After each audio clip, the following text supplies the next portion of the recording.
Oh, and welcome to this week's list video.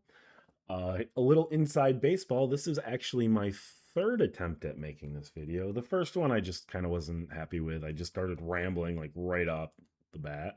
The second one, it started out okay, except I forgot to turn my mic on, so there was no audio. So I'm hoping this one goes better. Let's hope it goes better. So anyway, I have 5 games I'd like to talk about, and I would like to talk about Iron Man 2, Marvel's Iron Man 2. But anyway, let's get into the games I've been playing this week. The first game I'd like to talk about is Power Up Heroes, a game that I talked about on last week's episode. And it's a Kinect game, and in theory, I like it in theory. It's a neat concept. It's a fighting game, except you're using your body. And I feel like I've talked about this on a couple other videos. So I'm not going to kind of get into that. But ultimately, my issue with the game is just that the Kinect just doesn't work well enough. And so what happened is I just kind of hit a point where I just couldn't beat any of the bosses anymore. And now there is an element of like leveling up, and I remember I kind of struggled a little bit, and then I leveled up, and all of a sudden I was able to just kind of wipe the floor. So I think you could kind of grind your way through it if even if you're struggling, because like even if you lose, you do get some experience, and then you just kind of would level up, and you could probably just like grind your way through it. But I don't think the game is good enough to grind your way through it. So I just kind of said, you know what? I played this for long enough. I can't remember. It was probably like 4-ish hours. I would maybe 3. I was going to say sat down, but you don't sit down with this game. I was standing up playing a Kinect game. But I had probably like 6 or 7 play sessions where I played it. And the problem is, I can only really think of one play session where I felt like the controls were working well. So I don't know. It's a neat game, but not the best execution, which is probably more on the Kinect than anything else. But anyway, the next game I'd like to talk about, one sec, hydration break. Uh, Call of Duty 2. Now, this is a game that I streamed for last week. I played it on Veteran. I didn't plan on playing the whole thing on Veteran. I just kind of started playing it on Veteran. And then I just kind of kept playing it on Veteran. I don't know why I did, but I did. It's frustrating on Veteran. It is a very frustrating game. But I was getting through it. But oh my god, it was taking me a long time, and there were grenades everywhere. And when I was doing the Russian campaign, my allies loved running in front of me. And then friendly fire is not tolerated, and you get a restart the checkpoint. The checkpointing in the game is also a little like it just kind of randomly happens. I don't have any good concept of why it happens. It just happens sometimes, and sometimes it doesn't happen. So I don't know.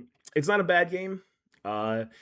Once I switched from the Veteran to normal, it was a cakewalk. I was just kind of cakewalking my way through it, and it's all right. I mean, it's a launch title World War II shooter, so it is going to be limited in what you can do. Ultimately, the big game mechanic you have is smoke grenades, and you throw them, and then you wait till there's smoke, and then you walk through the smoke grenades. Like that's basically the limit to your strategy. You can occasionally throw grenades, I guess, as well, but I've never really found grenades to be that strategic. I just kind of throw them and hope for the best. Um, so yeah, that was kind of my experience with Call of Duty 2 this week. Excuse me. The other game I've been playing, not as much as I would have liked to this week, is Hitman Absolution. I'm really into the story, and that is kind of why I haven't been playing too much of it this week. I just haven't had the time to sit down And this is something that when I am playing it, I want to be fully invested in because I am invested in the story, and I'm also just kind of wanting to sit down and really take in each level and each world and just kind of go through it and really just kind of examine everything and just and be a hitman and try to be as silent as I can. I'm saying try to. There usually is a point wherever all hell breaks loose and then I just start stabbing people. But it's you know it's Hitman. I'm enjoying it. It out of everything I'm playing, it's definitely the one that I'm most invested into the story. Now these last two games these are the two that I've been kind of playing at night, because they've just been great. Just kind of turn your brain off and just kind of listen to a podcast while playing. The first one is on the Wii, and it is called Burger Island. And now, it's not. This is better than I thought than I expected it to be. So like the whole there's actually like a kind of like a weird story at the beginning where you're like a woman on a ship and then you're like shipwrecked and then you end up on an island and then you're like, well, I'm stuck on this island, so now I might as well just work at this burger shack. So I don't really understand that, but so it's kind of Diner Dash. It's basically Diner Dash, but you're making burgers. So like, there's actually three different things that you make. And I guess kind of getting into the game, it's just kind of set up. You're just kind of set up on an island, and there are various levels. And so far, each level has been either a burger making level, a French fry making level, or a milkshake making level.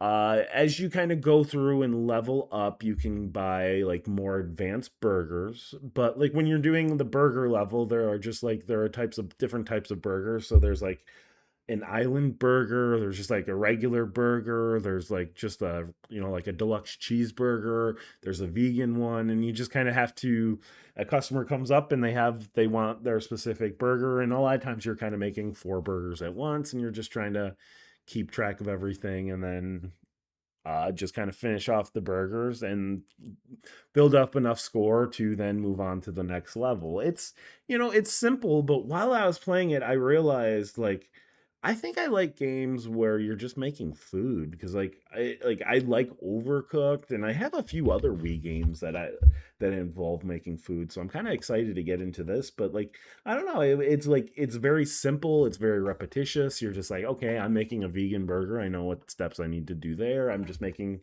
a cheeseburger. Oh, another customer wants a cheeseburger. Now I can do two at once. Or then the next level comes along and it's like, okay, now I'm doing French fries, which there are just like regular French fries. There are French fries with ketchup. There are seasoned fries. There's chipotle fries. There's just different options, and you just kind of get into the steps of it. And then the other one is milkshake, which it's just been vanilla, chocolate, or strawberry. You're just kind of adding the ingredients, and you're just kind of milking. You're making the milkshakes.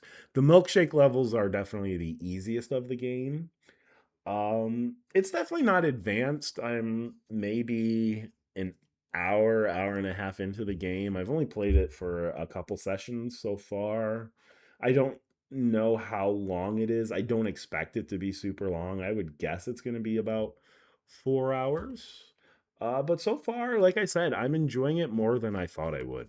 So yeah, Burger Island. And I just dropped the case. So just give me 1 sec. Okay. And the last game I've been playing, this is a game that I still don't fully understand why, but if you go onto Amazon and look it up, you're probably going to be spending like $70 to $80 for it. I got this for like 30 at my local game store, and that is Spider-Man Friend or Foe. The case got all weird. I'm not too upset about it because like it's just like printed paper, but like yeah, the case got all like stuck, and I'm gonna have to get like reprinted for half of my stuff. So yeah, this is one. But whatever. The game runs fine. And ultimately, I didn't know. I went into this game. I was kind of. What I was most excited about this game is going in completely blind, not really knowing what it is. Once I kind of got into it, uh, the name of the game, Friend or Foe, it makes sense in the sense that, like, as you're going through, you're defeating enemies, and then once you defeated them, they can then join you, and they join your party, and then they can be your friend. So are they your friend? Well, at first they're your foe, and then they're your friend. Um, but the game is it's a basically a very simple brawler where it's kind of got a little bit of God of War, where you're running around, you're kind of defeating enemies, you're breaking crates, you're getting they're like, instead of the red orbs, they're just like crystals in this game. But then the same thing, you're then just kind of using the crystals to level up your guy. You can then level up your foes. There is an option for co-op. It's always kind of there. It just says like player two. It seems like player two could easily just kind of hop in and start playing if you wanted to have a two-player game. But yeah, it's just like it's a very simple brawler where you level up. Um, the other thing that I have to say is it is very generous with points. When you go through, so there are 5 locations, and the first one was Tokyo. So Tokyo had five levels.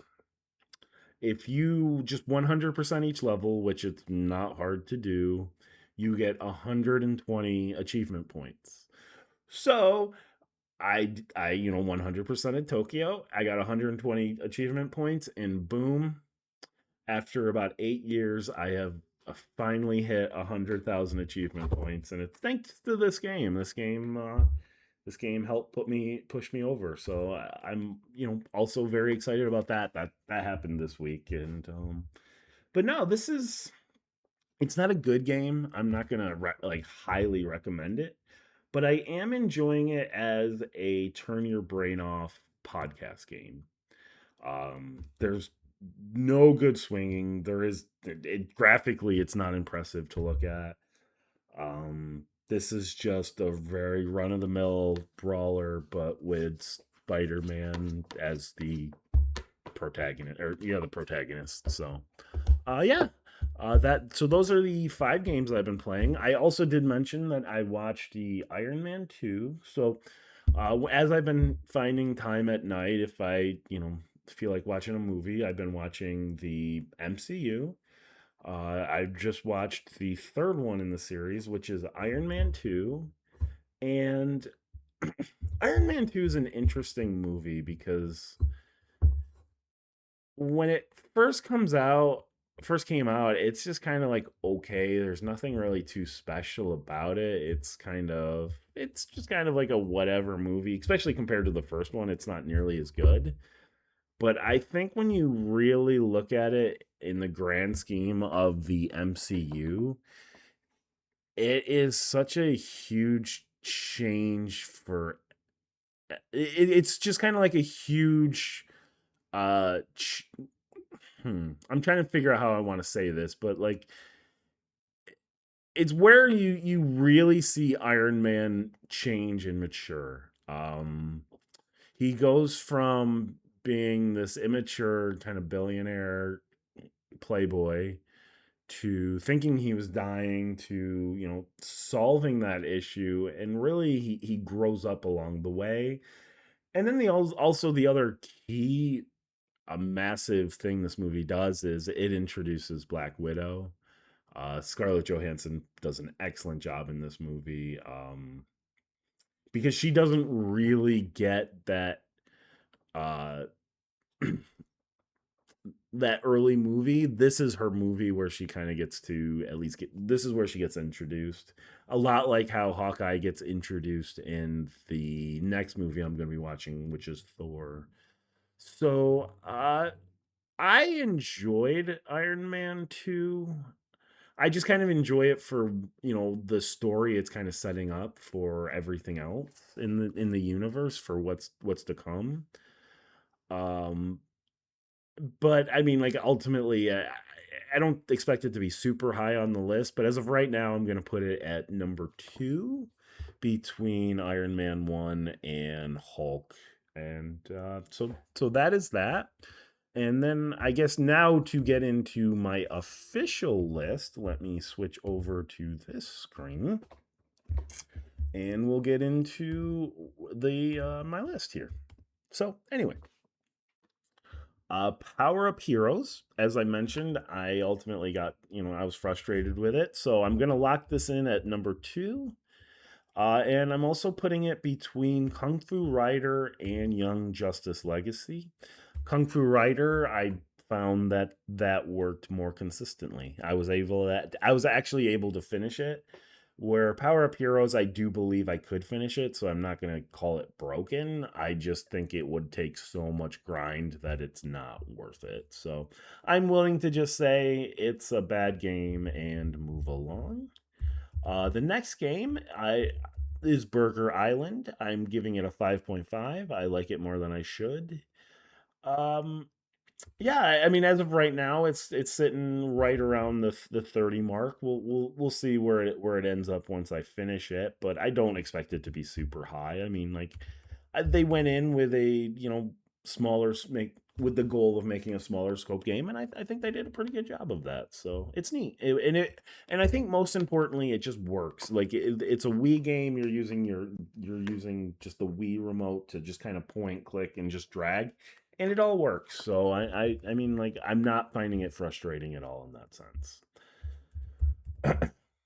Spider-Man, friend or foe? I think it's above average for now. I'm enjoying it. I like those kind of games. Like I do like the God of War games where I'm just kind of running around, breaking crates, killing enemies, getting orbs, leveling up. It's a simple level up system, but sometimes that's all I need to enjoy it. So for now, it's above average. We'll see once I kind of finish the whole thing. I've finished like let's see. I'm trying to think. Probably two thirds through the game, or no, not two thirds. Probably 2/5 through the game so far. I The next game I've played is Call of Duty 2. I don't know how much longer I'm going to be streaming it. It's a good game. Like it controls well, it shoots well. I mean, I was playing it on veteran, and that definitely was adding to frustration. But like it's a good game. It's a good shooter. It's competent. If you played Call of Duty 4, it plays exactly like that, but you're using World War II guns, so they're just less interesting. It's just a little less fun. But it's good, but boring. I do think it's a little better than Halo, so as of right now, I'm putting it a little above Halo. And then lastly, in my top 10, I am putting Hitman. I don't know where it's going to ultimately end up. I'm thinking it's probably going to end up right around here. We'll see if it ends up being, a nine, an 8.5, or an 8. I'm not entirely sure. But as of right now, I am feeling pretty good about it being a top 10 game. So, yeah. I want to thank you for watching. This has been an episode of The List, and I will catch you guys next time. I guess I should mention I will be streaming. I need to have that list. I will be streaming Monday. I will be streaming Monday morning for an hour from 9 a.m. to 10 a.m. So thank you, and I will maybe catch you then. So bye.